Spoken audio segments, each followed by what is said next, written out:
চাই যে অনেক ত্যাগকে দীক্ষা আমাদের নেতাকর্মীদের জেলগুলো মামলা রক্ত দিয়ে আজকে যে গণতন্ত্র আমরা পুনরুদ্ধার করেছি এবং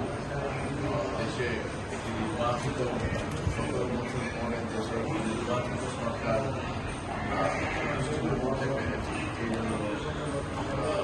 মহান রব্বুল আলামিনের কাছে শুকরিয়া জানাই এবং ধন্যবাদ দিই আমাদের নেতা যার নেতৃত্বে বাংলাদেশ জাতীয়তাবাদী দল সারা বাংলাদেশের জনপুষ বিজয় অর্জন করতে পেরেছে আমাদের মাননীয় প্রধানমন্ত্রী জনাব তারেক রহমান। আমি বলতে চাই যেহেতু লড়াই সংগ্রামে আমাদের নেতাকর্মীরা অনেক কষ্ট করেছে, এখন সেই কষ্টের বিনিময়ে তাদের যে প্রত্যাশা ছিল যে একটি অবাধ এবং গণতান্ত্রিক পদ্ধতিতে দেশে একটি নির্বাচন হলে আমাদের প্রত্যাশা ছিল যে বাংলাদেশ জাতীয়তাবাদী দল রাষ্ট্র পরিচালনার দায়িত্ব পেতে পারে। সেই প্রত্যাশা আমাদের পূরণ হয়েছে। আমরা বাংলাদেশ জাতীয়তাবাদী দলের এখন যে সরকার রয়েছে সেই সরকারের লাভকে শক্তিশালী করার জন্য এতদিন যেমন আমরা লড়াই সংগ্রাম করেছি, জাতীয়তাবাদী দলের সরকার প্রতিষ্ঠার জন্য আমরা সংগ্রাম করেছি রাজপথে, এখনো আমাদের রাজপথ ছেড়ে গেলে চলবে না,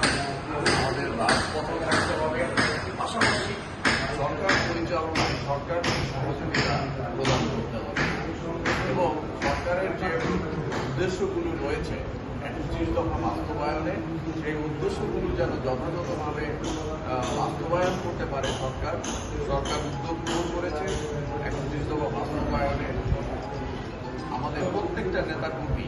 অংশীদার হিসেবে সে ৩১ দফার অংশীদার হিসাবে কাজ করবে এবং সরকারকে সহযোগিতার মধ্যে দিয়ে আগামী ৫ বছরের জন্য যে মেয়াদে সরকার নির্বাচিত হয়েছে সেই মেয়াদ যেন সরকার সুন্দরভাবে পালন করতে পারে এবং আগামী নির্বাচনে যেন আবার জনগণের মন আস্থা অর্জন করে আরও ব্যাপক বিজয় আমরা লাভ করতে পারি। সেই লক্ষ্যে কাজ করবে প্রত্যেক নেতাকর্মী। আমি সকল নেতাকর্মীকে সরকারের ভাবমূর্তি যেন নষ্ট না হয় এবং সরকারকে সহযোগিতা করার অনুরোধ জানাই এবং যে কোনো সময় যেহেতু আমি জেলা বিএনপির আহ্বায়ক, যে কোনো অঙ্গ সংগঠনের যে কোনো প্রয়োজনে যেন আমার সঙ্গে যোগাযোগ করে সেটাও আমি